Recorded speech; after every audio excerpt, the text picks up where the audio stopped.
All right. Afternoon, everybody.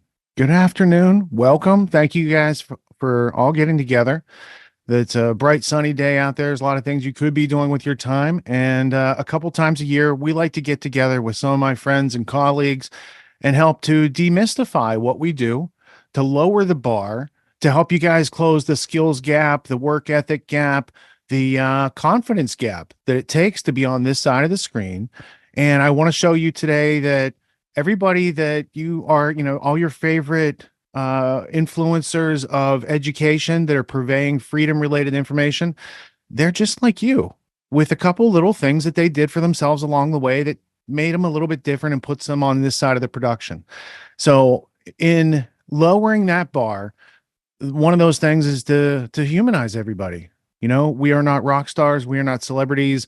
Most of us did not choose to do this. We do it because we feel it's necessary in the world that we live in, unfortunately, that we have to spend so much time explaining the obvious to people who really have a low barrier of entry when it comes to evidence and things that they think to be true. So all the producers today focus on freedom related content to liberate your mind, to help you get more out of your life. And I'm going to be asking them some questions today. It's going to be just easy conversation.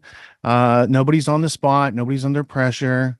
We're just going to, kind of have an interview session that demystifies and helps to disambiguate some of the things that need to be done to have a book in publication, a podcast, a video, a movie, a whole series, a conference with hundreds of people.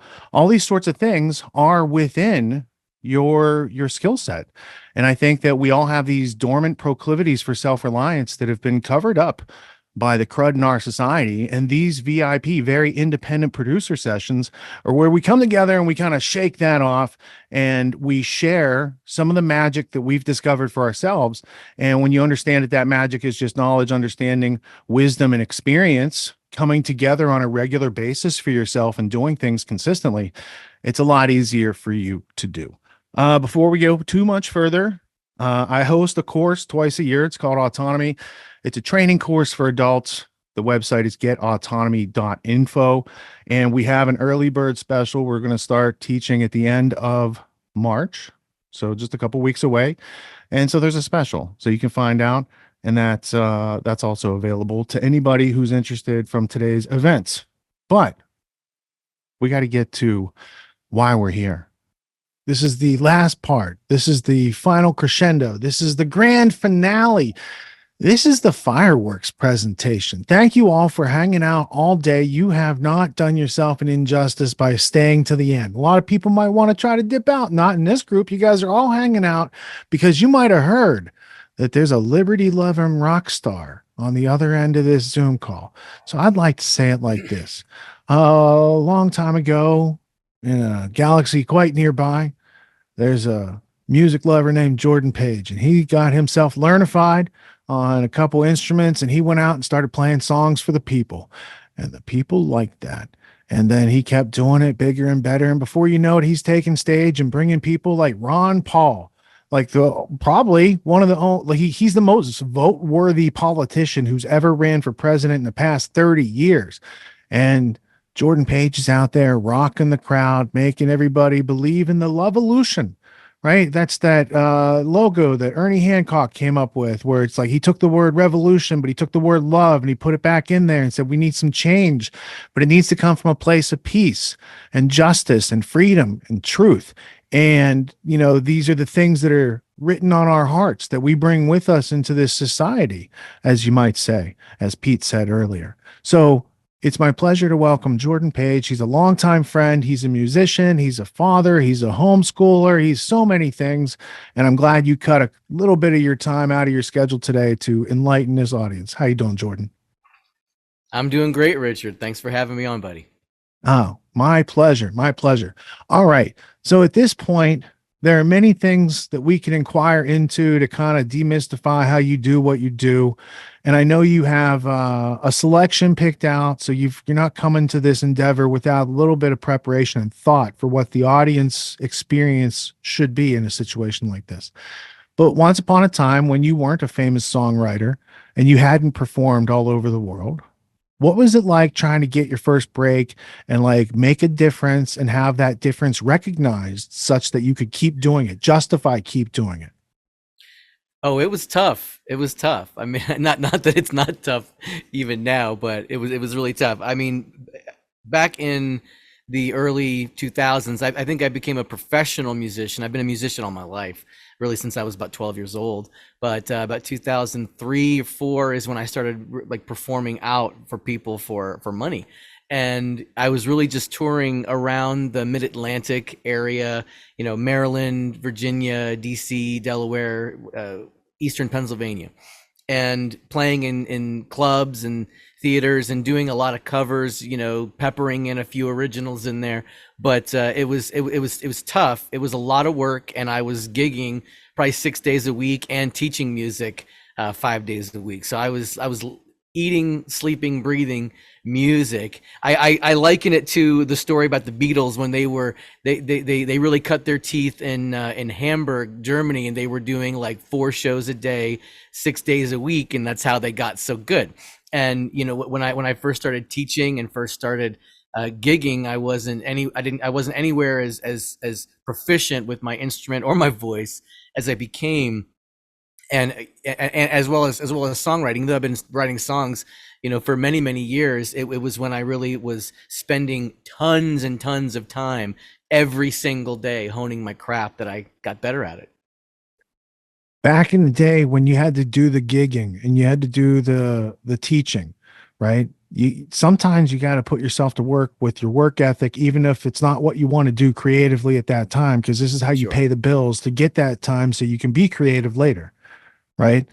um, that struggle is something that a lot of people maybe say, I'm not cut out for this. This seems like hard work. I'm not enjoying it.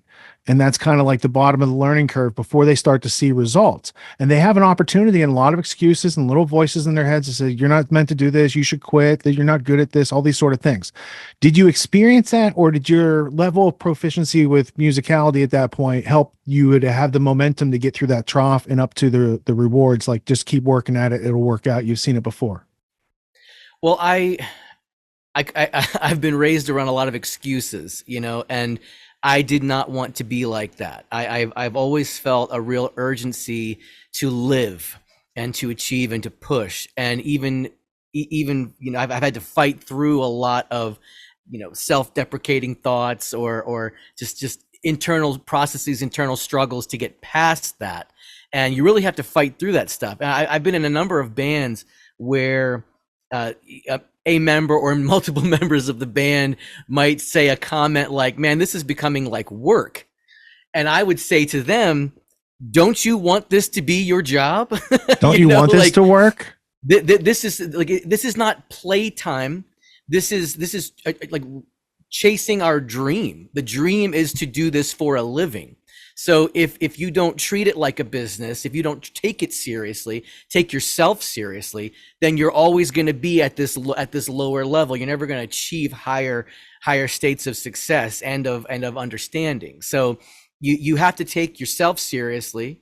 You have to push through any self-doubt or any feedback coming at you from around you that is pushing you down or making you think that what you're trying to achieve is impossible. Many people told me, you should go get a real job. And I'm like, you don't understand what it's like being a musician. I work far more hours than you do, booking myself, practicing, writing, teaching, performing, and honing my craft and working on new opportunities to get out there, all the travel, just thousands of hours on the road, driving all over the country, playing different shows and flying everywhere, all over the world. Really, it's been a very very like neck breaking pace for many many years, and so you have to have a love for it, even when it's not fun.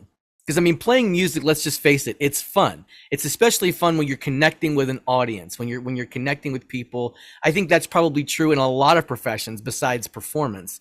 But in performance, when you're connecting with people, there is an exchange of energy, and it's incredibly addictive. It really gives you a spiritual, emotional, psychological boost. And when you connect with an audience and people are gleaning something from what you're putting out there, and when you can see that they're absorbing that, or when they're already familiar with your work and that's why they're there because they want more of that it really gives you a sense of purpose, and it's really profound.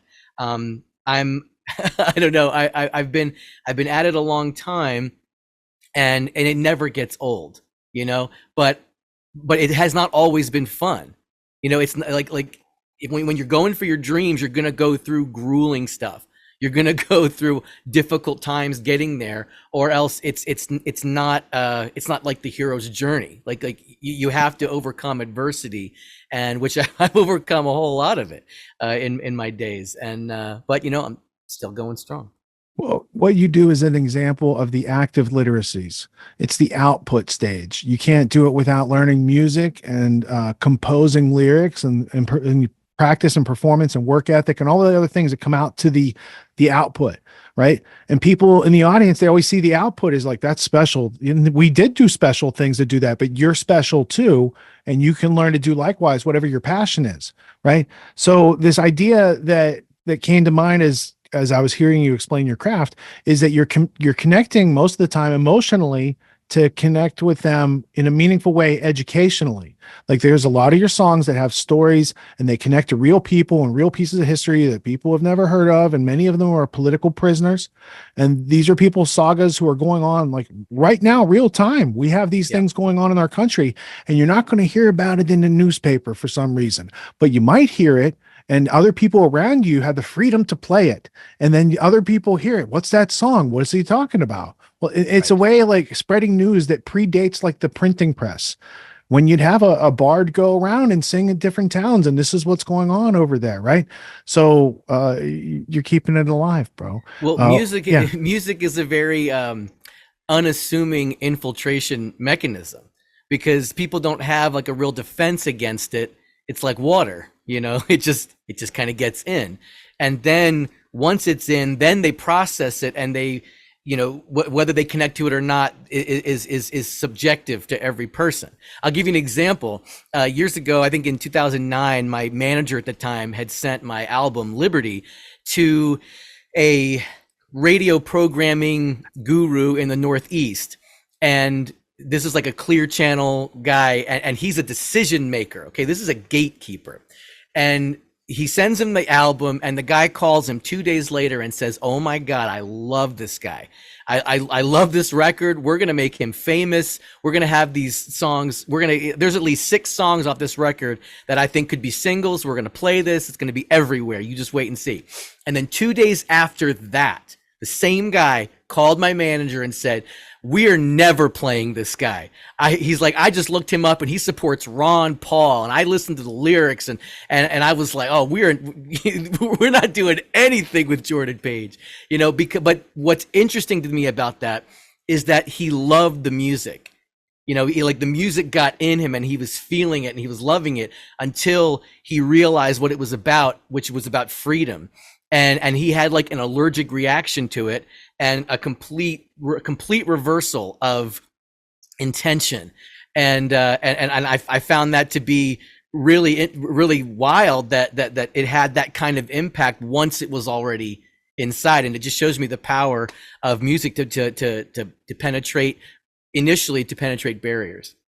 What about that time? Was it in Buffalo or Cleveland and they booked you to play someplace and they weren't familiar with your philosophical message underpinning, you know, all your songs, and it's talking about liberty and freedom, and you decided to like play it anyway? Like you found out and you're like, "Oh, these people aren't going to like it." And you're like, "Oh, yeah. Okay, how did that that was the Cincinnati in 2011, and the Cincinnati Tea Party had hired me to come and perform at this big rally, and you know, they were expecting about at least 10,000 people. Ended up with about 12,000 people, and that was the biggest crowd would have played to up to that point. And what I didn't understand is that the reason there were so many people coming is because Sean Hannity was scheduled to be the MC, and he was going to be speaking, and Fox News was there with a big stage and camera jibs and lights, and it was a big production. And he left right before he was supposed to go on. Fox News gave him a call and said, you can't be there. You can't be publicly seen to be supporting the Tea Party. So they pulled him, and now the word had spread and everyone was pissed off.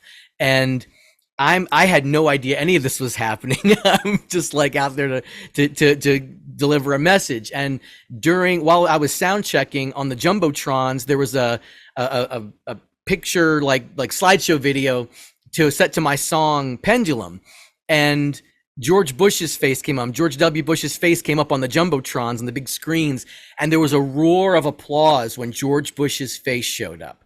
Okay, and I'm a avid anti-war activist, and what does your guitar say? Did you have the Ron Paul stickers on there and stuff at that point?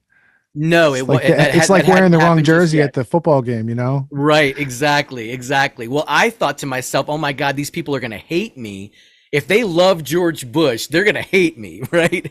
And I had a moral conundrum. Like I had the meme with the two buttons and the guy's sweating. Which button do I push? Do I placate these people to get them to make them love me? Or because I have songs that they would like. Or do I play songs that will be, that will educate them and push against this narrative, this pro-war narrative? And, me, of course, I had to push the second button, and I played a song called The War Machine. And so the first song I played was Pendulum, which I was contracted to play. They wanted that song, and everyone loved that, right? The second song I played was called Listen, and that has a very anti-war message, but people liked it, but they liked it less than they liked the first song. It was about 25% reduction. And I played War Machine third, and maybe 7 people in the entire stadium clapped. Okay, so they heard that song. They heard what I was saying about the third song, and it it reached them. And War Machine is one of my more popular songs amongst my fan base for sure. But these folks, they heard it, and they were not happy with me. To say the least. So I've had some situations like that, but you have to stand for what's right, even if whether it's popular or not, whether you're the only sane person in a sea of madness, you still have to speak the truth. You're muted. The metaphor would be Roger Waters shows up to play at a Christian Zionist pro-Israel rally. That's kind of like the dynamic. Roger Waters probably wouldn't go on stage. Like, you went out there like, I'm playing anyway. Yeah, there are situations where it might be physically dangerous for you to do so, but I'm generally like, I have to stand on the side of truth.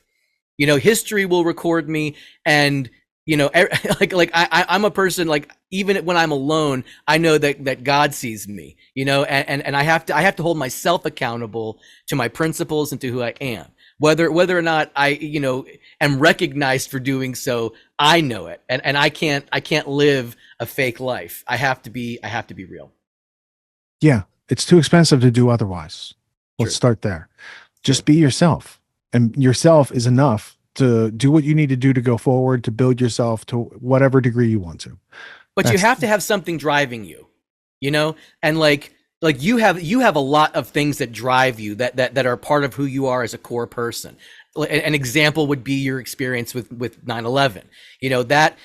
That situation profoundly changed you. We could talk for an hour about all the things that have profoundly shaped who you are as a person and what drives you to be a creator of truth, machines, essentially.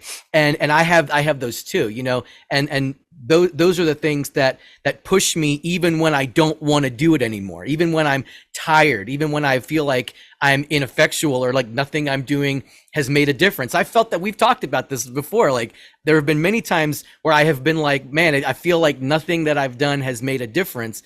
And I feel like it's almost at those times that, like, God sends me a wave of people that reassure me, no, you made a difference to me, and but those these core emotional connections to the information that we're processing that drives us forward to keep telling the truth. And that's part of what has led me to creating this education platform, a Firefly Education Network. Is I have 7 children. Okay, my wife and I created 7 human beings, and those 7 human beings are going to inherit the mess that we leave them. And so I have always been very like I had a very visceral connection to all the like the scary information that is really what's actually going on in the world, not what I was taught in the public school system. You know, I was raised by the public school system, so I didn't know anything about anything real. You know, I mean, I had a very, very limited worldview until 2006 when everything changed. And I had, but you have to have a reason that drives you forward. And it's really like it became my love for my children and the world that they would inherit that pushes me forward. And I'm not unlike so many other people, you know, like millions of people have pulled their children out of the public school system in the last 3 years. Why? There's a whole list of reasons why, and they're always the same reasons. So I'm not alone in my concerns, and I'm fighting for those people too, and for their kids too, trying to create something better than what is provided. It's deep, man. It's deep, and there's a lot to it. And the fact that you've got 7 in the next generation, you care maybe a little bit more than some people who are just like, you know, they got some kids, they send them to school, they see each other on the weekends, maybe they're divorced, they're not all involved in each other's lives anymore. The sense of family and community and doing anything like face to face together, sharing a family meal, going to church, any of those types of things, not really going on so much anymore. And in all these places, it's like it's a removal of any idea higher than yourself from our culture, because the authority that's going to be the highest is going to be daddy government, and they got their communism and socialism, and they're going to take care of you with somebody else's stuff that they stole from, you know, over here, because government doesn't produce anything. But we, the producers, if we don't want to be plundered, we need to learn how to speak out now while we still can, and to do things with each other, and to construct the skills and fill the skills gap and the work ethic gap and the confidence gap and all these gaps that exist purposefully created by the school system that should not be there if we had a real education. And so as you go through these trials and tribulations trying to get things done, you have things that are successes in the past that you can reach back to kind of like power you through that learning curve, right? So like when you had that incident happen in DC, you've got all these other, you know, you've been here and done that before. Like when I heard you tell the story, I was like, man, I don't know, I might have quit. Well, why would you even try another step? And so would you recount that type of like what you had to bring to yourself to stay calm, cool, collected, to solve that problem, and to not blame, throw, or feel sorry for yourself, because that's where a lot of people get hung up and they would fail in that situation, which is okay if you keep learning forward and overcome it. But like, could you demystify that for them a little bit? Are you talking about what happened last year at the Rage Against the War Machine rally? Yeah. The Okay, Ron so Paul guitar, because Ron Paul's a theme today. right. So I have the guitar right here. This is my you know, touring guitar. Ron Paul signed this for me. The day that I put the sticker on there for him at a rally in South Carolina. So it's a very special guitar. It was actually an endorsement guitar from Takamine. They gave it to me because I was using their instruments in my music videos, and so it's a very special instrument to me. And I was heading to perform at a internationally recognized anti-war rally called Rage Against the War Machine. Roger Waters, as you mentioned earlier, from Pink Floyd, was part of this. Tulsi Gabbard, Ron Paul, Gerald Celente, to name a few of the bigger speakers that spoke. And it was a coalition of far left all the way to the far right and everything in between. All these organizations that would usually be throwing rocks at each other had all come together under one banner to put an end to the war in Ukraine and to advocate for a complete ceasefire. And so we were getting a ton of hate, like almost entirely from the left. I mean, the left has become a rabid pro-war party. And I was being called a Nazi on Twitter, which was like absurd. I'm like, okay, provide some evidence for that accusation. You know, I could come up with better arguments attacking myself than what these people are coming up with. So there was a lot of attention on me for performing at this rally. And so I end up in DC, and I'm at my hotel, and I had checked my guitar, you know, on the plane ride. And I get to the hotel, and I open it up, and I look, and someone has reached their hand into the sound hole, grabbed all the wires, and ripped them out. Okay, and my guitar, the internal mechanisms of my guitar were destroyed.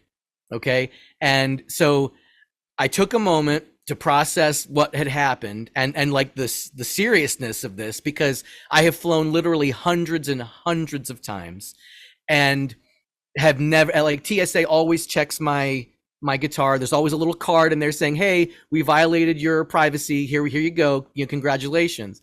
And so it's nothing unusual, but in this case, there wasn't a TSA placard in there. There was just my destroyed guitar, and I found that very, very suspicious, that this event in particular, that this had happened to, and I'm convinced it was purposeful, because I was being monitored, and they were trying to prevent me from performing. And so I prayed. The first thing I did was I prayed, and I got myself centered, and I asked for help, and I started going through a process of problem solving. I'm in a high stress situation. I'm performing in less than 24 hours. I don't have a guitar that I can use. I'm 3,000 miles from home. What am I going to do? So I went through a process of problem solving. I found a local repair guy that was willing to let me come to his house in Alexandria on a Sunday, and he couldn't fix it. It was so damaged, he could not fix it. He didn't have the tools or the skills to fix it. And so I went to Guitar Center in Alexandria. They had one guitar for rent, and so I rented it. And I got to the gig like 5 minutes before it started, and I was able to perform the gig anyway. And so I stayed calm. There's this concept. One of my students is from many years ago. Is an adult student. He was a martial arts master and a Buddhist, and he said to me that there's this concept called Munan Muso. I said, "What is that?" He said, "It means calm in the face of the storm." He said, you would have like these samurais, these like 50 samurais that would be facing 1,000 of the enemy, and they would remain calm and would prevail because they remained calm. That term is Munan Muso. And I have never forgotten that. And I always kind of go back to that. When you are faced with a dire situation, a stressful situation, remain calm. The person who freaks out in a panicky situation is the person who usually dies or loses or fails in that situation. You have to remain calm and keep your head and start problem solving what to do. And that's what I did, and it all worked out. I like how that story goes. Like you had every opportunity to say, I have a really good excuse. Sorry, you guys will have to have, something else. But you overcame that. And it's the no excuses attitude that leads more often than not to success. And sometimes it doesn't lead to success, but you can at least keep your calm and cool and be of service to other people in situations where you can't really help yourself. Now, once upon a time, you wrote a song about a guy who couldn't help himself on the Titanic, but he helped a whole lot of other people along the way. And do you have the time to unfold that for the audience? I sure do. Right, It cool. was a neat process, because this was February of 2020, and the COVID madness had unfolded. It was just beginning to really unfold. My wife and I were watching it and calling it play by play, essentially how this was all going to work, because we'd been, we, as well as many other people, a lot of our colleagues in the libertarian Ron Paul movement, all have been predicting these things were going to happen, and this is what they will do in the event that they take these steps to enact draconian policies of control, and what the lengths are that they'll go to. And so we were watching it all unfold. There was this feeling of dread and apprehension, and I was really kind of uptight about it all, because I knew what was happening. And she was scrolling through Facebook and found this meme or a picture, an old timey picture, black and white picture of this man and this little girl, and it was a picture of a man named John Harper. And she's like, "Jordan, you need to read this. You need to see what this is about." And she's like, "I just feel so strongly that you need to look at this." And so I read about him, and he was a Scottish evangelist. He was a minister, and he was a passenger on the Titanic. He was going to Chicago from Scotland because he'd been invited to preach at a church in Chicago for like a month or two. He was going to be like a guest preacher, and he's on the boat. The boat hits the iceberg. Everyone's freaking out. He's with his sister and his daughter. His wife had died in childbirth. His daughter is 6 years old, and he puts his sister and his daughter in the lifeboat, and he has the opportunity to get in the boat and get in the lifeboat and get off of the main ship, and he says, no, I need to stay here. I'm called to be here. And so he says goodbye to them, puts them in the water, and he stands on the deck of the Titanic and starts preaching. Now everyone is flipping out. They're panicking. They're screaming. They're crying. And he starts preaching a message of salvation. He's like, look, most of us are going to die tonight. Okay, almost everybody here is going to die. So, come to the Lord now. Like make your peace now. And before you knew it, and this was from eyewitness accounts, like people that saw him and heard him. There were hundreds and hundreds of people who calmed down and gathered around him and listened to this message of salvation, and they were calm. They weren't terrified. They weren't in terror anymore.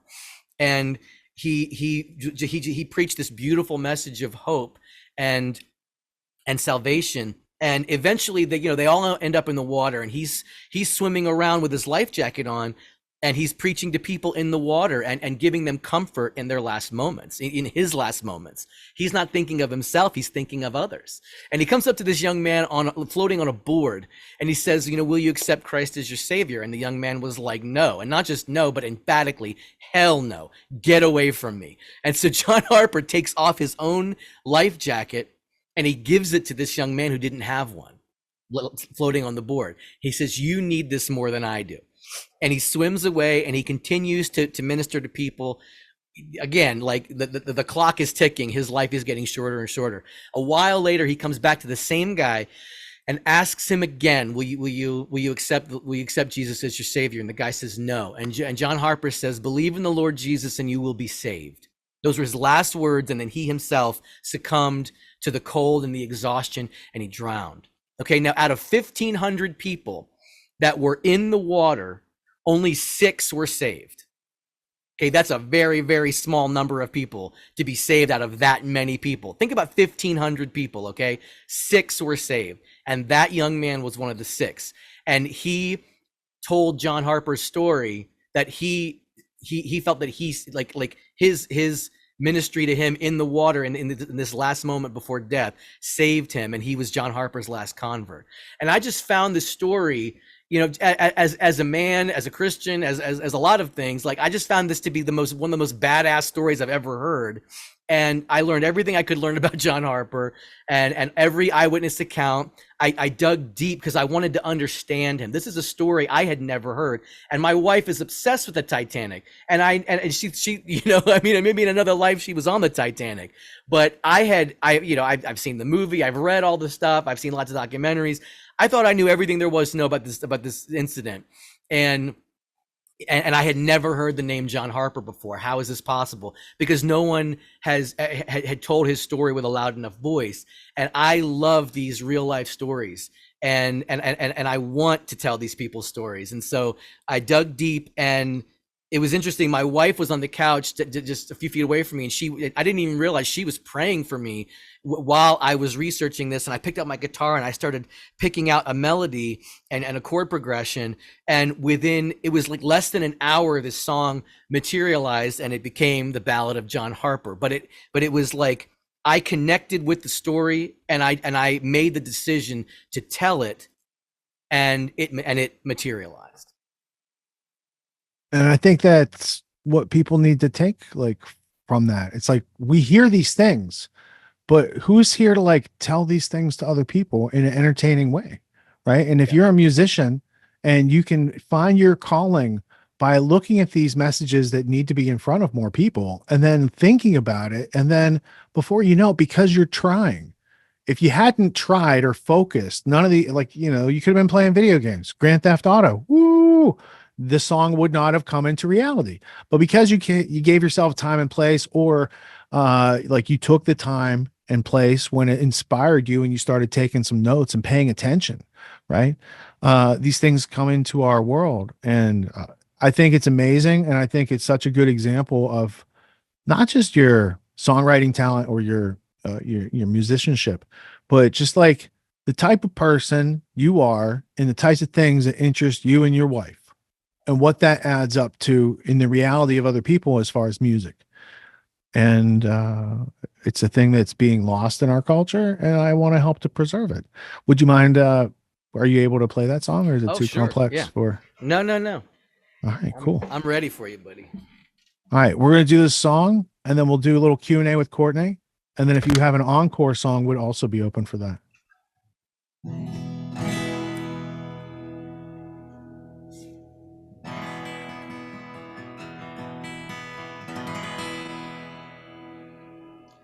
My guitar's just warming up a little bit here.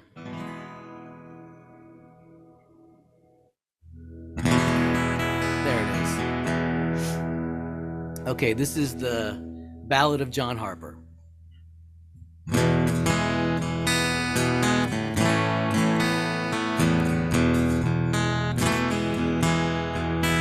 John Harper was a minister from Scotland. At the age of 14, he was called to pray. His voice spoke of a world beyond and love without an end. John Harper was a fisher of men. And from the frozen waters of the North Atlantic came a sermon. Believe in the Lord Jesus and be saved. All those who were dying in the wake of the Titanic heard his voice before they slipped beneath the waves. John Harper had a sister and a daughter. His wife had passed on 6 long years before.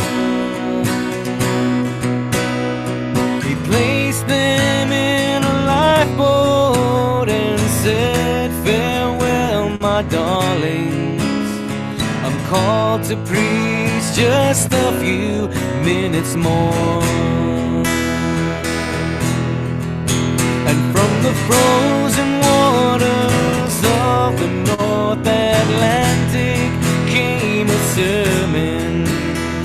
Believe in the Lord Jesus and be saved. All those who were dying in the wake of the Titanic heard his voice before they slipped beneath the waves. He stood upon the deck and called the faithful. They could see it in his eyes, there was no fear. He said every man is called to die, but this I know is true. It's a better place I go tonight, and tonight I go with you. John Harper's body went into the water. With his final breath, he lifted up a prayer. Though tomorrow may not come, I see the dawn of our salvation. Then he slipped beneath the surface, and a man who heard him there said, from the frozen waters of the North Atlantic came a sermon. Believe in the Lord Jesus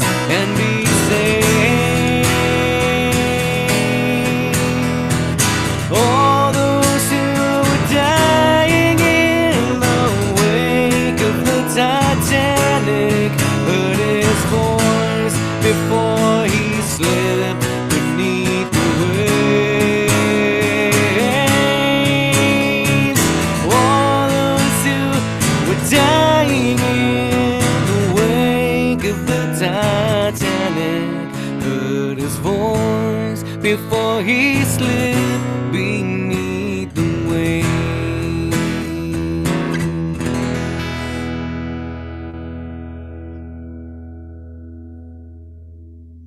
I don't know if Zoom will cancel that out, but somebody needed to clap so that it could be heard because people were clapping at home. Oh. That was, it's so illustrative of your process and concepts, from interest and passions to this is really something that other people should know. And then you're like, I'm the person who does this thing, so this is something I don't hand to someone else. I work on it myself. And then out comes a song at the other end. And it's there. And it's like it can go on for years and years and years into the future.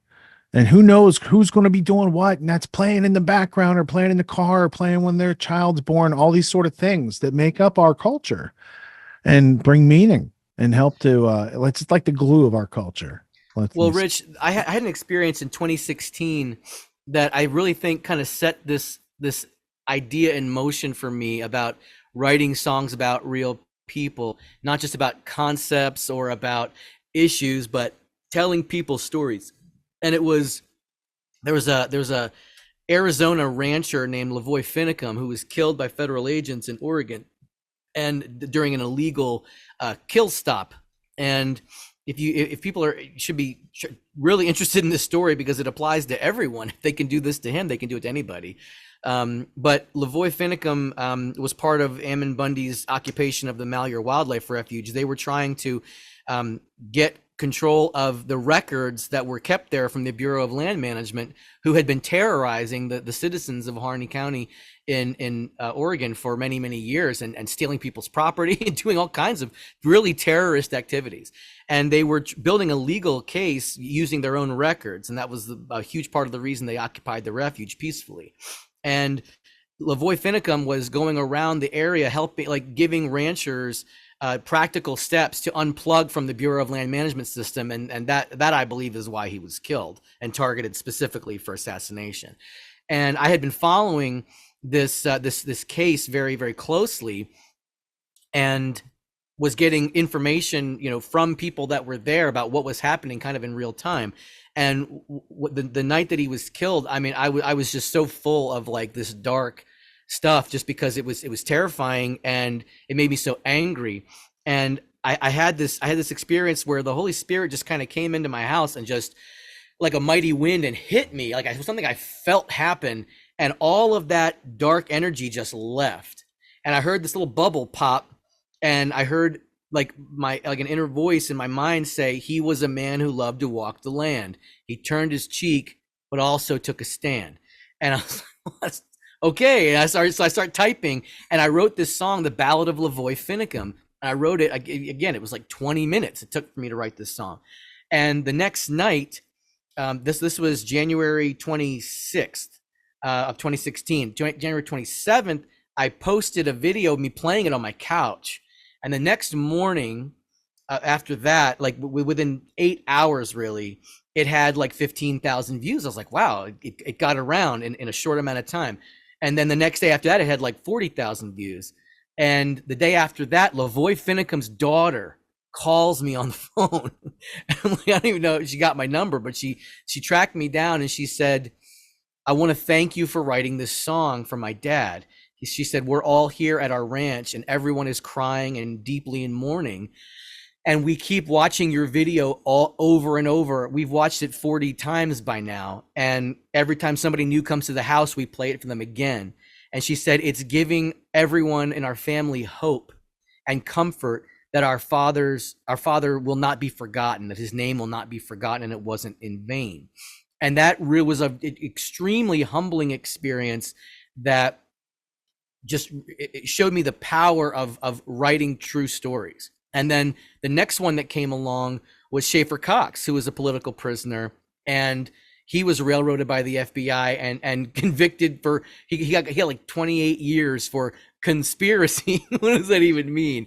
And he had written some poetry and some lyrics that had been smuggled out of a prison that he had been in, and it got into the hands of his attorneys. They published a book, the Lost Writings of Schaefer Cox. One of Schaefer's friends or supporters got me this book, and I read it, and I wept as I read it, because I was like, this guy is me. I could have written all of that. Like, we had a very similar style and similar philosophy, and I was like, this could be anyone, but I identified with him, and I contacted his foundation, who was fighting for his release, and I said, I'd like to do a song for Schaefer, and they were like all about it. They funded it. We did it. We did a music video. I did a national press campaign for Schaefer. By the end of that year, The Persecution of Schaefer Cox, what was the name of the song. You can see it on YouTube. The views on YouTube were totally repressed. It got well over 1 million views on Facebook, but on YouTube, it got to I think it got to 40,000 views, and then it started getting pushed down, and I think it's still at 28,000, even though millions of people have seen it. But by the end of that year of 2019, he got resentenced and got 11 years shaved off of his sentence. So he served another 4 years. He's now out. He's a free man. And so there's power in telling stories. I'm not saying that it was all that song, but the song played a part in a larger story of getting him that resentencing and getting him released early. So the one that I've recently just done is for Ross Ulbricht, who's another political prisoner, the man who created the Silk Road website, was given 2 life sentences plus 40 years, when everyone else in that case, the maximum sentence they got was 10 years. And there have been many, many very famous people who've come out for Ross and said this sentencing needs to be completely overturned. It's incredibly unfair, disproportionate to the crime, and he's going to spend the rest of his life in prison unless the people demand his release and he gets clemency. And so I've written this song, Free Ross, which was sponsored by AUTONOMY. AUTONOMY stepped up. You and your wife, Lisa, and your organization stepped up and funded the song and funded its recording. And we're going to be putting it out this year and trying to do the same thing for Ross Ulbricht. So people should keep their eyes out for that. But it's like the humbling experiences. Like, I talked to Schaefer Cox on the phone one time. The only time I've ever talked to Schaefer, I talked to him on the phone while he was in prison, and because he wanted to hear the song. So I played it for him. Not the recording. I physically sang it to him over the phone. And when it was over, he said to me, I love the song. Thank you. He's like, but just as meaningful to me as that was hearing your children and their voices playing in the background. He said, I haven't heard children's voices in 12 years. And I had forgotten that there is a real world out there beyond this prison. And hearing your children's voices made me feel like, he said, I lost the ability to cry probably 8-9 years ago. I haven't cried in 9 years. And I feel like I could cry again, just having heard your children in the background while you were singing to me. And I mean, it was ripped my heart right out of my chest. I mean, it was a profound experience hearing this man that I'd written this song for, who's gone through this incredible trial and tribulation, say this to me, and just the impact that the song had and all that. It's just these are very humbling moments. These are stories that need to be told. So, I don't know why more people aren't writing the ballads of this person or that person. These are more interesting stories than the nonsense bubblegum that the mainstream entertainment industry puts out, and all the satanic crap that they put out today. So that's where I'm at. I'm called to a considerably different path than that. Yeah, well, now you've got this souped up guitar. TSA did not keep you down. This thing sounds epic today. Can we try on the Free Ross song? Is that in sure, absolutely. Repertoire? And again, so AUTONOMY sponsored me to perform at the rally where the guitar got destroyed, and I was very grateful that you guys offered to help me get it fixed. Least I could do. Yeah, so I really appreciate that. It sounds better than ever. I got a new preamp put in it that makes it sound. It's like a whole new instrument. I can't even describe how good this sounds to me. So thanks for that. So yeah. Freedom needs it. Freedom needs it. So Free Ross, I've become good friends with Ross Ulbricht's mother, Lynn. She is just an amazing lady, and I got the opportunity to meet and connect with his sister Callie, and she's incredible too. And we had this 4-hour discussion a couple of years ago, maybe a year and a half ago in Miami, and just it really like helped me feel extremely connected to Ross and the story. And I'd been wanting to write a song for Ross for a long time, but I didn't have that deep connection to let it come out. And developing these relationships with Lynn and Callie really helped that to happen. And you know, when I approached you and Lisa about this song, you guys were all about it and huge supporters of Lynn and Ross. And so, you know, I'm really excited to put this out there. But so this is called Free Ross. There you go.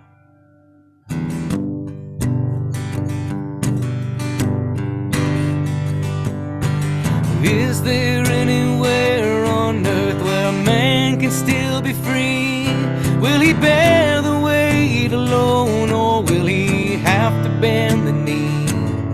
Is there no one in this land who grows tired of the game, where the wicked gather stones and build up prisons in our name?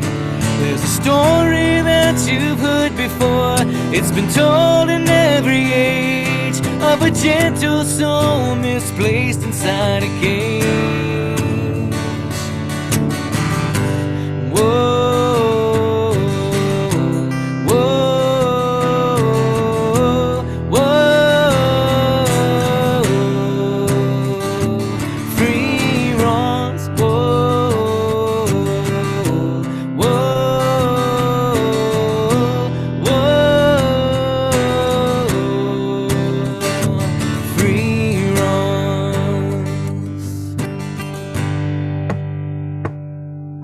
An artist and philosopher, embattled by the steel of a self designed to force all men to kneel.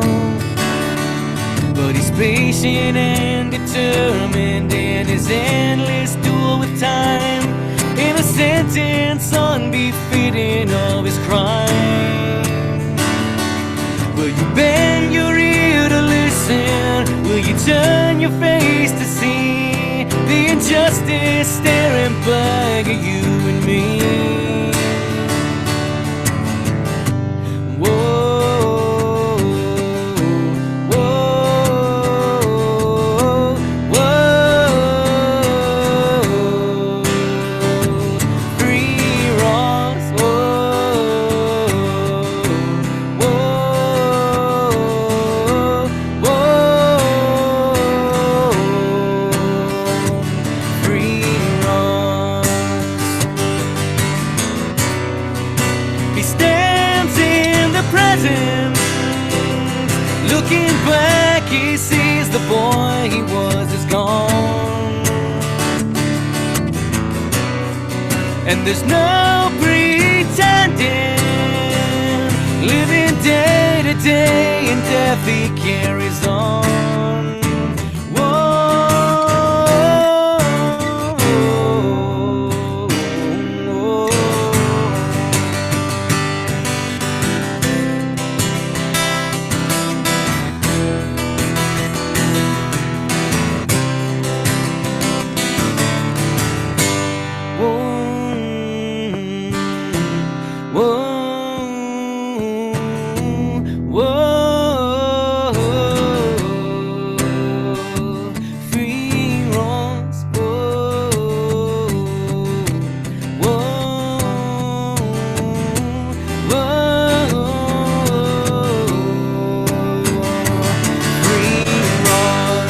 There's a fire inside that burns in you and me, and the truth denied is what will set him free. And the years go by like strangers in a dream, and the reasons why are more than what they seem. I'm awake tonight, and his spirit spoke to me. I can't be light. Set raw soul break free. Whoa, whoa, whoa. Free wrongs. Whoa, whoa, whoa. Free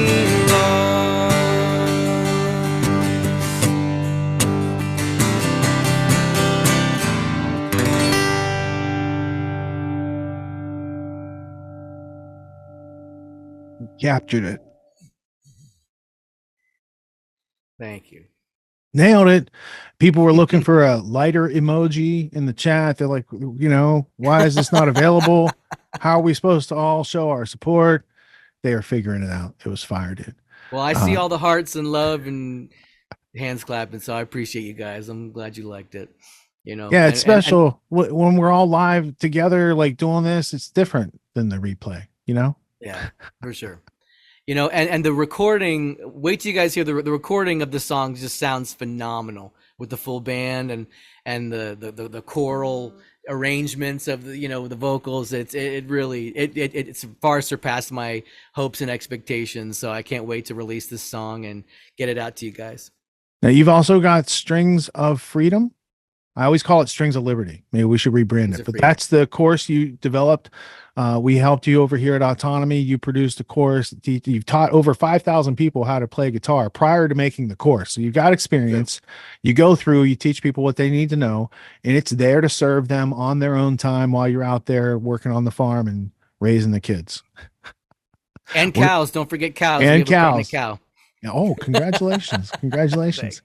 Yeah, Yeah. and I'll have someone cut that in B-roll in the Autonomy Agora marketplace afterwards. And I want to thank you for coming here and rocking it today, dude. Like for everyone here in the audience right now, there was 800 people signed up for today's event. You made it here live. You experienced the event. We were all here together when this happened. And I think that's an important part of the culture that we're bringing forward. And Jordan, like you just outdid yourself again and again, man. Every time Thanks, I buddy. invite you, I'm like, well, maybe maybe he'll play a song, and you knock it out of the park, and you really bring it full circle for everybody back to the heart. I appreciate it, man. Thank you for having yet another amazing event. The last event that we did together back at the end of January was mind blowing. If you guys haven't watched the Underground History of America, you need to go sign up to watch that. That was incredible. It was amazing. We had a ton of people on that one. Loved it, and the Firefly community absolutely loved it, and just to appreciate the relationship there. So yeah. Where can Thanks for people having find me. out more? I got your Twitter over here, but you haven't logged in since December. So where do you want people to go for your next So steps? the big initiative I'm doing right now is Firefly Education Network. We're building a decentralized, blockchain-based, faith-based homeschool platform to help people unplug from the public school system. It's at fireflyedu.org, and there are links to sign up for our circle community. It's growing strong. It's grown by leaps and bounds just in the last couple of months. And we're in development. We raised a bunch of money last year. We're still raising money, but we're in development. We're actually building this platform. It's going to be a major disruptor, very exciting project and company. And it's everything that I have learned and gleaned from all these years of being a libertarian, being in the Ron Paul movement, the philosophy of freedom. It is all accumulated into this company, and the impetus behind it is all about liberty and raising up entrepreneurs and leaders and shrugging off the tyranny and oppression of the government education system. And so we're giving people the tools and infrastructure and support and community in order to be able to unplug from it and have a viable alternative. So we really could use a lot of support here. We encourage you to join the circle. We got a big NFT collection coming out to raise money, and all the NFTs are going to have functionality on our platform. So that's going to be happening over the next couple of months. So keep in touch with us. Sign up for our email list through the website and fill out. There's a little form to fill out, and you can get the newsletter and see what we're doing. We have a lot of exciting things coming up, and would love to have you and have your support. FireflyEDU.org is where you can learn more. Now, Jordan, question in the chat. Why is it called Firefly? You're preparing the So next level, your next generation for freedom and independence, but why is it called Firefly? So my wife Mary got her master's in teaching several years ago, and while she was in the process of getting her degree, she was really confronted with the dark and insidious agenda that is being disseminated through the public school system. She was being forced to read books that were just blatantly full of lies and falsehoods, false history, pseudoscience, just total quackery. And this is what's being taught to teachers, and they're being instructed to teach this nonsense in the public schools. And she's not some 22-year-old fresh out of college getting her teaching degree. She's been on this journey with me, and she knows better, like by leaps and bounds. And she was just so horrified by the grotesque face of the agenda from the teacher angle, that she was inspired, and it was really an inspiration from the Lord. And she said to me, like, we've got to do something about this. Like, what if we opened up a center for homeschool families? She's like, I think we should call it Firefly, so we can teach the kids to be lights in all of this darkness. And I love that. We looked at it. We live in a pretty rural area. I said, I don't know that we're going to be able to open up a center, but what if we did this as a blockchain based system, decentralized, and chapters could pop up everywhere, and we could offer curriculum and teachers and support. And she loved that idea. I took it to some blockchain developers from the Ron Paul days. They loved it. We spent a year and a half conceiving of it, and have really built up a mythology and a culture around the Firefly concept. And it's really kind of become its own thing now. And we're really excited about it. Yeah, that's where it came from. I'm really glad that chat asked that question, because I think the answer is enlightening. And it brings back the notion of, like, why don't we have fireworks during the day? Because you only appreciate the sparks when it's dark. Right. And so that's why these things haven't always been there. Well, it hasn't always been that dark, but now we need to make some sparks and show people the light, because they're getting lost. And the people that are running this place are trying to get people lost, which I think is cruel and unusual punishment for just being born into this place like everybody else.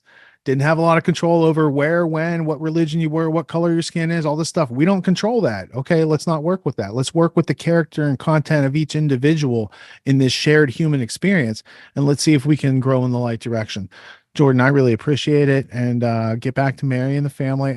Everyone here is very much in your debt for your contribution today. Oh, I appreciate you, buddy, and Lisa and Leah and Martin and everybody at Autonomy, and thank you for having me, and thanks for everybody for sticking around for my part in this. Good to, and good if you guys, yeah, thank you, Jordan. And if you guys would like to learn more, over here on grandtheftworld.com, we have some banner ads. This is maybe how you found the VIP 3 Summit. This is what Jordan just talked about, the Underground History of America. You can catch that replay. We also have the other conference from a couple weeks ago, How My Brain Works. We also have Autonomy Season 11. If you guys haven't heard about that by the end of this 6 hours, shame on you. And Quest on Friday nights. If you want to get your questions answered, but you're not really put on the spot, it's a small group metaphor. It's kind of like an autonomy meeting without so many people. This is how we help people. If you have your questions answered, people tend to just move ahead with the thing that they're looking to do, which is have massive improvement in the next 12 weeks and be able to leverage that for the rest of your life. It's evergreen skills, and if you want to, they can really help you pay the bills. Okay, with all that being said, I want to give a shout out to Martin and Leah and Ashley and all the people in the control room, all autonomy graduates. All culture of excellence has been demonstrated throughout today. Things are never going to go 100% right in anything you do. But if we do it well, the things that go wrong don't stay with you 3 months down the road. You're not going to remember that I talked over one of the media blocks or any of these other little snafus that happen. You can't let the fear of those things going on, those worst fear scenarios in your head, keep you from doing what you have to do to take action. Being courageous doesn't mean you're not scared anymore. It doesn't mean you don't have fear. It means you're willing to see that fear and do what you need to do anyway. and bravery and courage are inspiring and invigorating to others, they are in and of themselves a force to be reckoned with. And that's why they don't want you or anyone you know learning how to truly be courageous to say, I'm going to go do this thing, to call their shot and to go do the thing and make a more peaceful world, a more constructive world, a more creative world, because we spend less time complaining and doing nothing about it. And we spend we spend less time doing that. We spend more time doing the constructive. Let's get it on our schedule. Let's have a meeting. Let's have some action items. Let's meet next week and let's move the ball toward the goal line and do that consistently so that we can have more of a lifestyle of freedom and independence, maybe than we inherited when we were born. If you're born in this country, we had a lot of rights. Some of those rights have been going out the window. We need to learn how to draw these proverbial lines in the sand, say, I stand here. Here's why I stand here. And here's why I'm going to continue standing here, and make our way forward in the world in a productive, creative, voluntary way, which helps us to have a good, clean conscience and sleep well at night while positively affecting those around us in any given scenario. With all that being said, I encourage you to drop by Grand Theft World Sunday nights, 9:30. We go till 4 a.m. We analyze the news of the week, and we help you have a non-contradictory, unfragmented understanding of world events. We do it on a regular basis. It's a lot of hard work, and it's what I call my hobby when we're not helping people with serious problems at Autonomy. With all that being said, thank you all for tuning in and not dropping out, and I'll see you guys later. There's one more clip to play us out. Peace.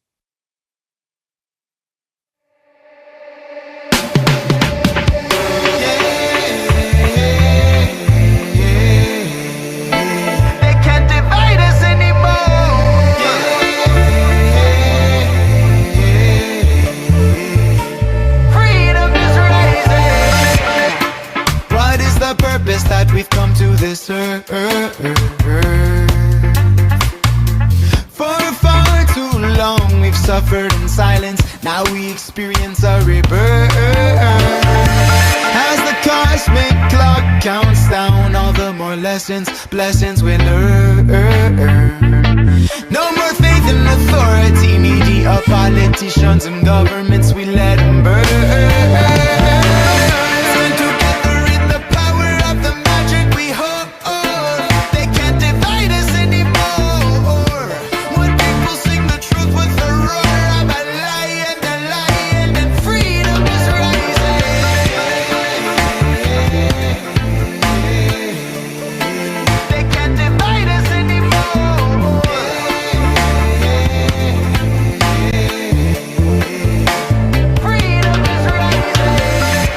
From the pain, no more living every day the same way. Caught in materialistic shame. Don't treat sacred life like a video game. And I think of our future, begin to pray. Living in a peaceful, fulfillment way, with the fall of the cabal and the sunshine, a ray of a light on us all, and it's here to stay. In this vortex we dance through our hearts. Let us pray our own part. Let our gifts shine like art. Light the path we depart. Let creation impart sacred wisdom and knowledge rain down from the stars.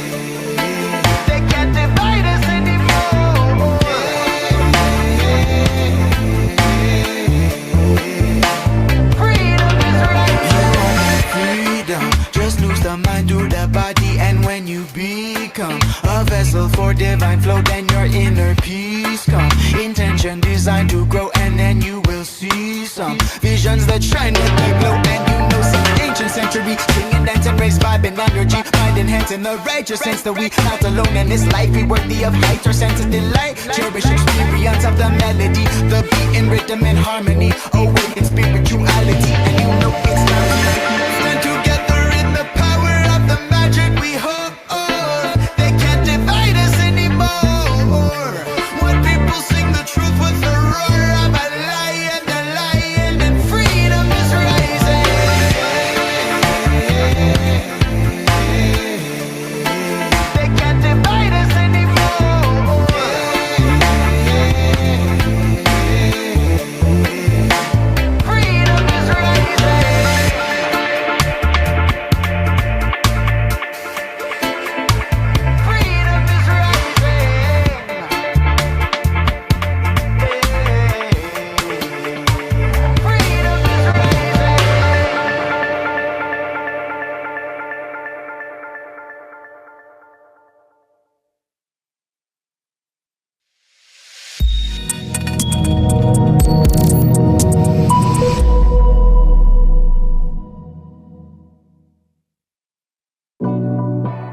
what I enjoy is, first off, offering an online course for adults. It's not an easy thing. You guys got lots of things going on. You got lots of options in life. How do I keep your attention and purvey healthy, clean water from the well? You can lead a person to knowledge, but you can't make them think. How do we make it work? So it's not just a curriculum. It's not just exercises to own those skills.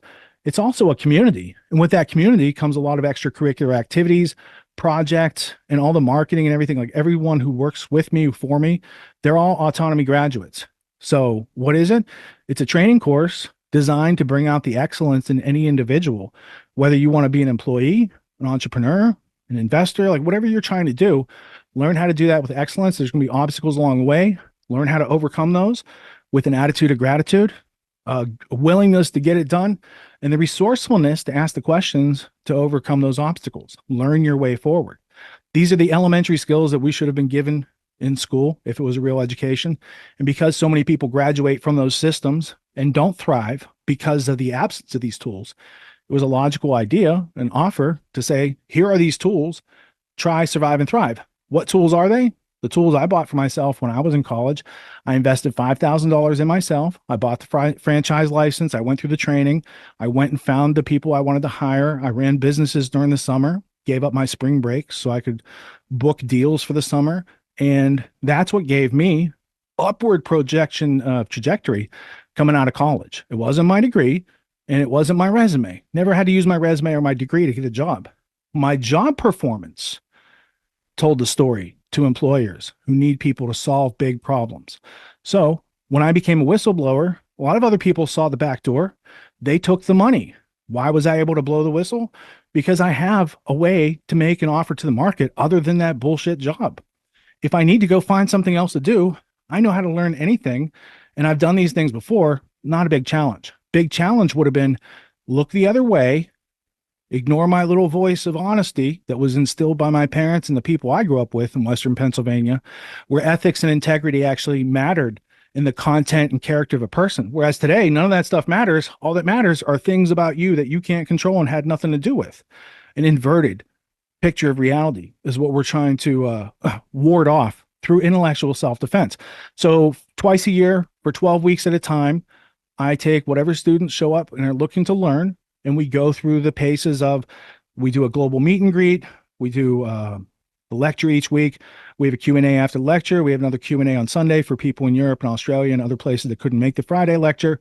We have exercises during the week where you work out with other students in a virtual dojo and build your skills.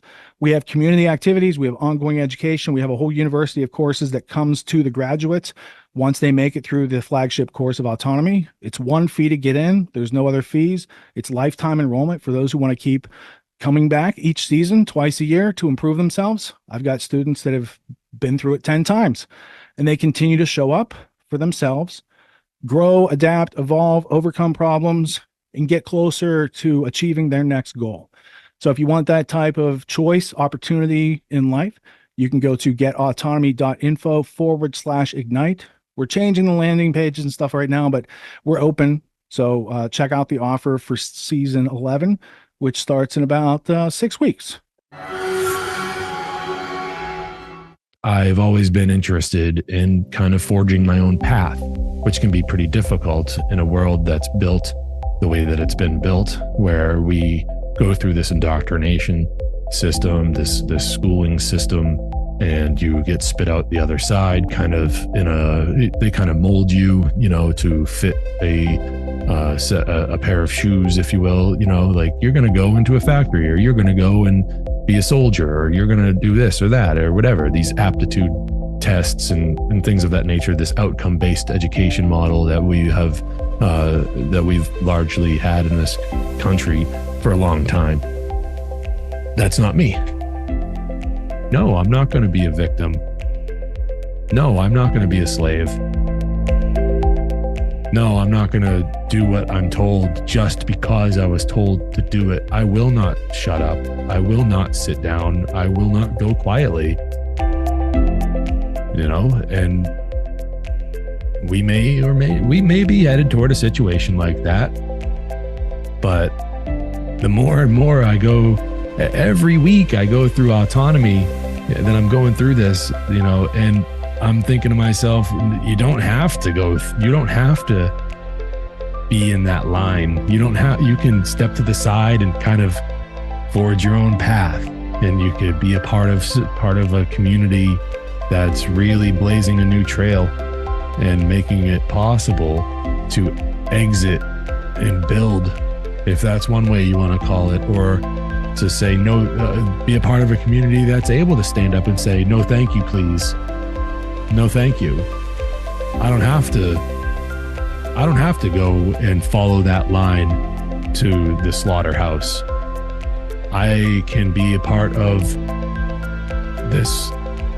I can be a part of this community over here where we're able to be more self-sufficient.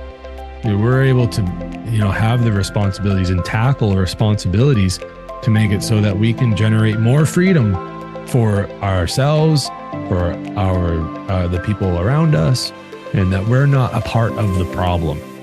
We're a part of the solution. Okay. That's one of the things that I've really been taking away from this course.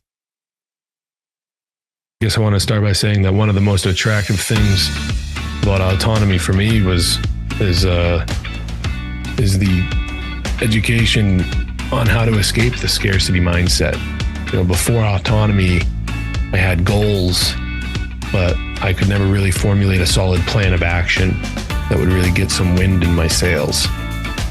Now that I'm here and experiencing the value of this course, I finally have a solid foundation to begin the journey of changing my life, the direction of my life as far as a career goes. Even if it's not a career, there's a certain, set of life skills that you can get, that you take away from autonomy, that you don't learn anywhere else. We're learning all the things that we should have learned all along. What I lacked for the longest time was direction. With the autonomy community available, the friendships that I've made, between, some of my classmates and myself, the amount of healthy feedback is amazing. Like, I have a clear and practical view of how to achieve my goals and how to catalyze my potential. Thanks to, in large part, the amount of healthy feedback that I've been getting from my classmates and the rest of the autonomy community. I mean, that community really does live up to the reputation that, that's promised, this culture of excellence that we hear about. I say this healthy feedback, that it's, for me personally, it's pretty important. It's a pretty important aspect in life that I was unable to find before joining autonomy. Before I joined, I've always felt like I've been speaking a different language to the people that I'd present my ideas to, as if like they just didn't really understand, or they'd be shooting the ideas down and not really being productive. It's almost like, I don't know where it came from, but now that I'm here and I'm involved with a group that wants to see other people succeed and everything in their endeavors, it's like I'm not speaking in tongues anymore. These people, they understand. Big shout out to Rich and his teaching style. Really, it's been unlike anything that I've ever experienced before in a mentor, in a teacher. His genuine care for his students, that might be more valuable than the stuff he teaches in the course. I mean, he certainly won't do the work for you, right? That's not what I'm trying to say. But with his approach to teaching the material, it really does become clear that each and every one of us has this innate ability to do what is necessary to up our game in life and come into our individual potentials. Again, he teaches what we should have been learning all along. there isn't any pressure to, move at a quick pace with this. I'm totally comfortable allowing myself to move at my own pace now. Whereas before I felt like I wasn't getting things done quick enough, where now I'm able to see that I need to just be able to work at my own pace. And that's an amazing feeling. Now I have this foundation built along with like the network of people that are in the Autonomy Forum. And it's just like this clear path forward where at least now I honestly feel like my goals are achievable. Whereas before, it seemed like I was just treading water. In my opinion, the future's looking up because there's so much great opportunities to be learning from other teachers that have made courses that are in the University of Reason. So, in a nutshell, I'm just really grateful to have the opportunity to be a part of Autonomy and to really just give it as much as I can. I'm excited to do the course again.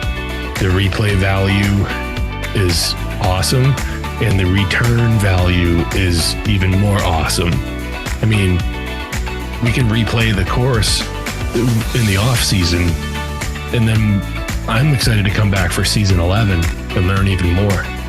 We all learn at our own pace in life, and I'm just excited to tackle all of it again. I wouldn't have been able to come to the place I'm at mentally now if I hadn't joined Autonomy when I did. And I am thanking myself, 3 months ago, my 3-month younger self, I'm thanking that guy so much right now. And I'm looking forward to what the future holds.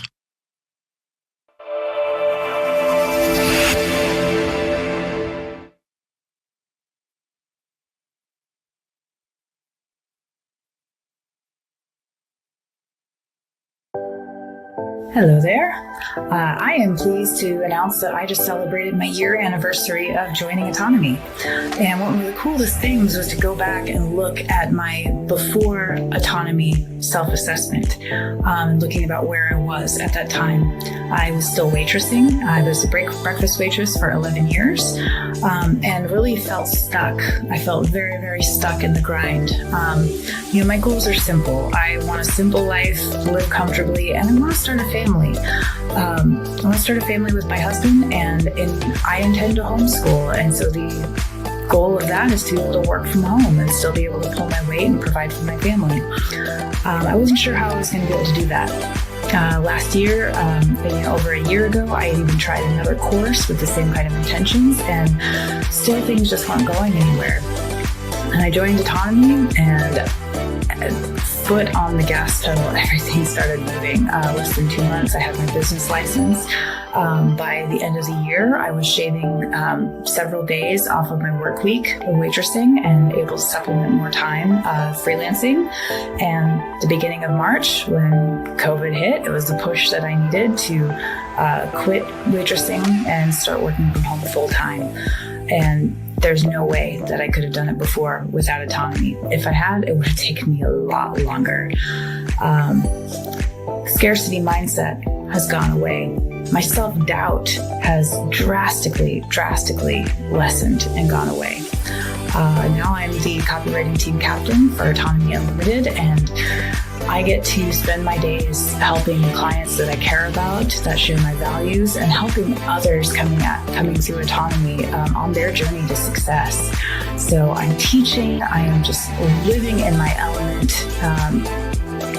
Things have just emerged in the most beautiful way in my life. I really can't imagine what my life would be like without having joined Autonomy. I can't stress that enough. I feel so grateful for Richard, for the community, for the course, for everything that I've gained from it. I can't imagine life any other way. Welcome. Thank you for showing up tonight and giving a little bit of bright light to the new students, but not so bright that we blind them, right? This is supposed to be like the sun rising, and we're going to just show them a glimmer of what's over the next 12 weeks as they start to traverse. How did you find autonomy, and how did you start climbing out of your everyday situation that, like, people were in situations and they didn't really think it all out, right? So people find themselves, they're in a job. How did I get here? And so you had some moments of clarity, and you started to embrace education for yourself in a variety of ways, not just this course. And then you started to change, adapt, evolve, and, naturally the cream rises to the top when you practice that excellence. I know that's a long lead in, but I was a breakfast waitress for 11 years. Truthfully didn't think that I would do a whole lot else. At the time, I just said, I'm making enough money to, get by, and, I still have some extra time to do what I want to do. But I did have one of my big dreams, big ambitions, is I wanted to enter motherhood. And I figured, I want to be working from home. I want to be doing something so I can be home with my kid. And through autonomy, autonomy, I feel like did two really big things for me.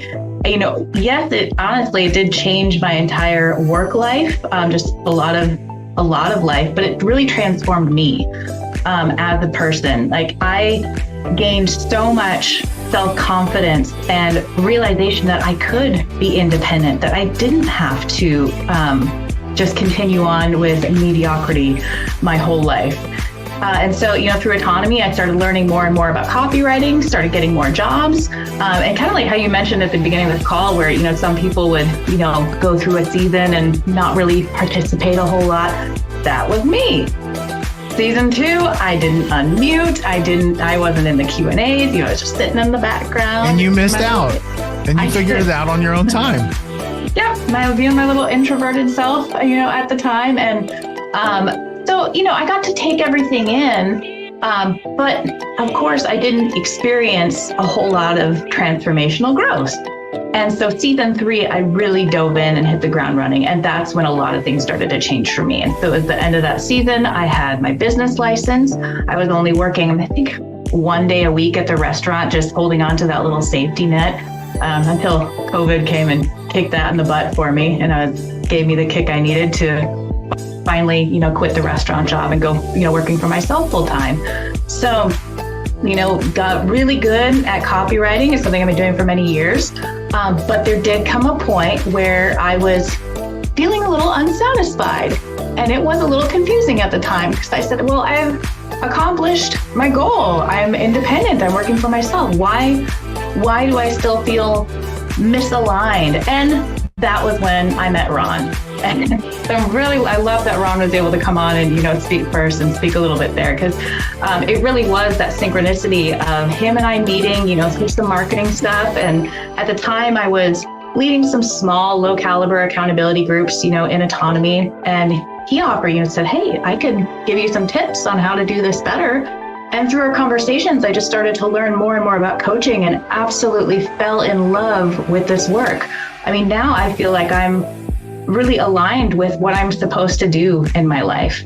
And so even though, copywriting and marketing I don't consider it to be my calling, but that was the path that I needed to take to get the confidence, get the right mindset, so that I could pursue this new passion, this thing that I want to do. So coming full circle, I feel like now I get this beautiful opportunity to give back to you and this community that has given so much and changed my life. So here I am. And I give you the credit to you, because you went from that wallflower stage to, I'm going to go and I'm going to make changes, actively make changes to my life. It's a scary thought for people, because it's a lot of self-responsibility. It's like you buy something from the factory and it's got all these switches and dials and it's all tuned from the factory. And we're kind of scared to move those dials, because it might mess things up. But you're going to have to turn your education up and turn your care about what other people think about you educating yourself down, and get out there.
to take the time to take in all the different course material in autonomy, which covers the history of schooling in America, as well as, what's going on in the world, why the world's in the state that it is right now. Being able to listen to people talk about those things in a positive way, in a solution-oriented way, has just completely helped me to be that way. To where when I think about these issues in the world, these problems in the world that I would like to see be different and for things to change, instead of just being angry or upset or frustrated, now I am seeing solutions. Now I am seeing what it is that I can do specifically to help change those things and to bring about positive change in the world.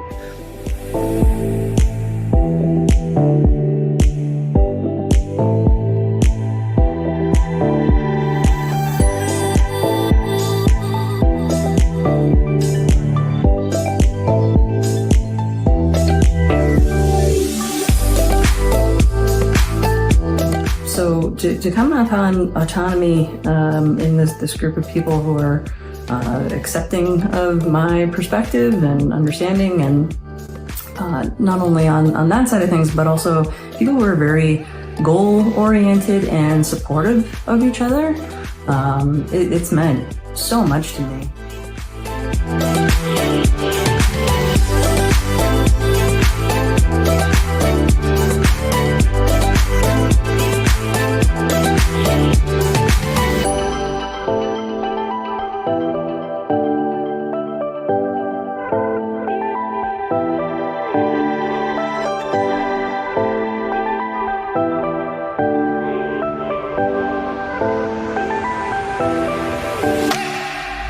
Oh my gosh, I've come to learn that, first of all, no matter what, if it's a matter of learning how to do something, I now know that I'm capable of that. I have a community and so many resources, I could never get through them to literally teach myself anything, as long as I'm willing to put in a little time, not nearly as much as I thought, and some effort, and I can skip the university courses. So I'm always going to be okay.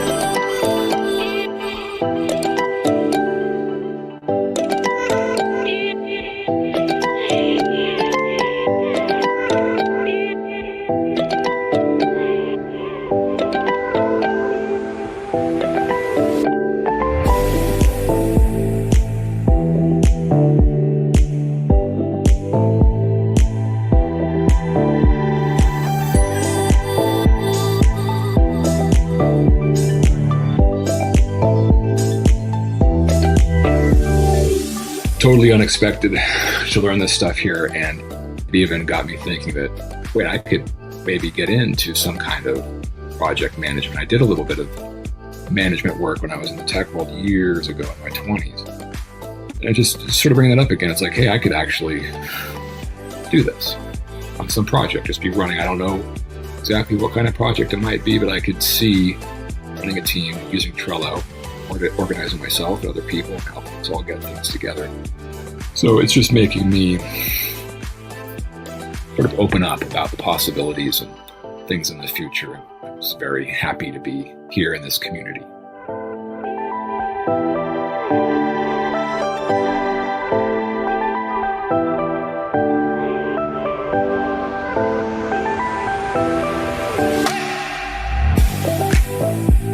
It's just very different than before I joined Autonomy.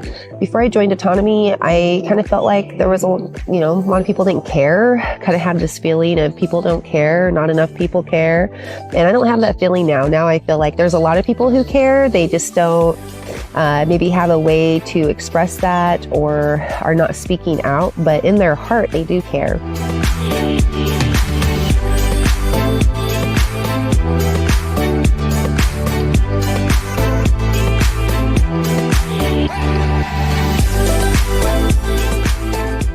I think my potential was thwarted in school because, I was a very energetic child, especially in my younger years. And I think the schooling system didn't know how to deal with that. I had a lot of behavioral issues because of that. It just didn't provide the tools I needed to thrive. Even after graduating college, I made it through to college and I was very unhappy. I wasn't making great money, still caught up in that paycheck to paycheck mentality. So I didn't have the tools to succeed. The skills that I need but did not learn are, financial, like budgeting, just simple stuff. I never learned how to do any of that. Investments, like how do you, like time management, project management, any of that. You learn a lot of theory and read, but when it comes down to having a understanding of the big picture, I don't feel like I got that. But now going through autonomy, looking back at it, it's like I feel like I got robbed. Because, like I said, I double majored. I graduated from USC with two degrees, and I didn't know it. I mean, I didn't business major, but still, I took a business introduction class, and I didn't learn anything about really. I mean, they compartmentalize stuff, and in autonomy, what you learn is like just functional stuff, like do this, and then that you're going to see this result. It's like things you need in real life. It's very practical. Things you can apply to your life like instantly. So that, like, I never learned all that stuff. So I'm having to reteach myself like the things I need to really survive in this world. Right. And what does autonomy really teach? It teaches you a really simple method, but it's an effective method. And that method being the trivium.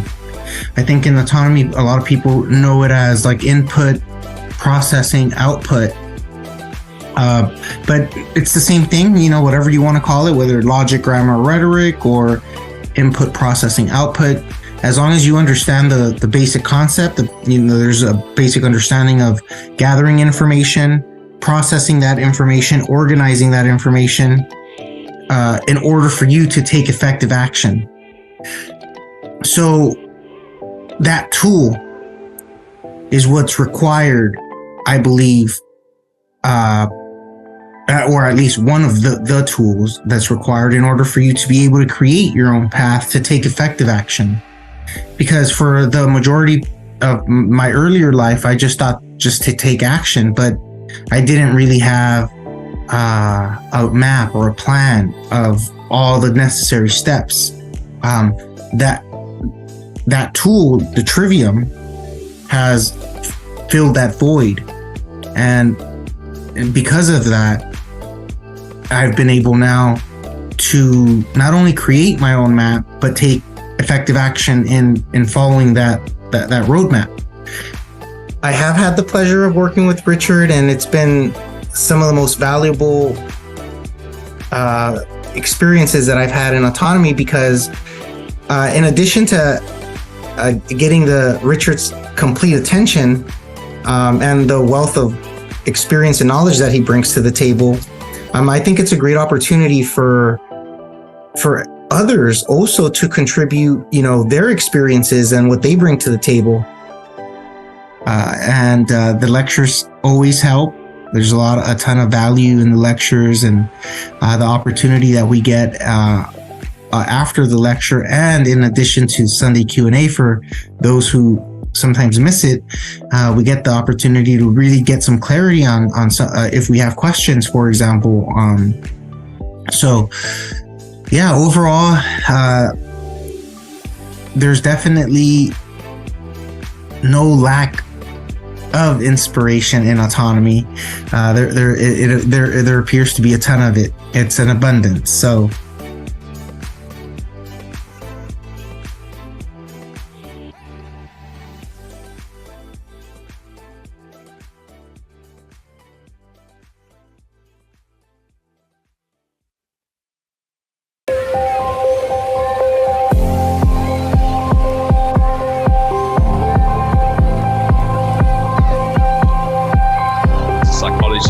strength to kind of break through in the beginning, and continue to break through. A level of introspection at the very beginning, like during the intake and during the interviews, being able to reflect more on your own fears and how that might be inhibiting you is a really big part. Scarcity mindset, paralysis through analysis is a big one. I realized later that it was learned helplessness, depending on other people's approval for my self-worth. And so I had a lot of self-doubt.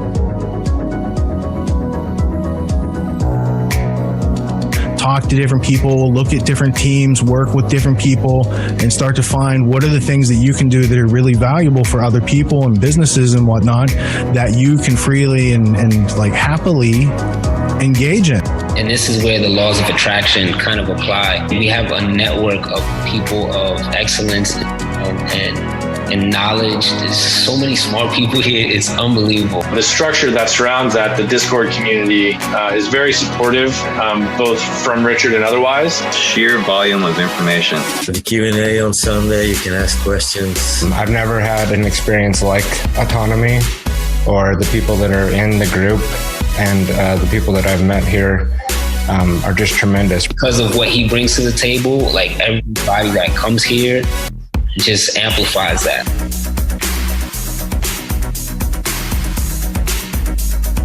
We have to solve problems today, and that type of internal growth and the consistency of that expressed into the world is a healthy, rewarding process that's substantial and satisfying.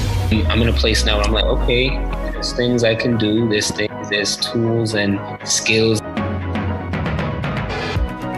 You can relax and you can ease into it and kind of know that you're coming into a whole new chapter or just building on what you're already doing. Let's figure out how to structure you delivering value to somebody else. Have you found that your skills aren't matching up with the challenges ahead?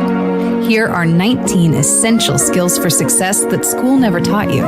Get your free copy by following the link below or visit getautonomy.info/19skills.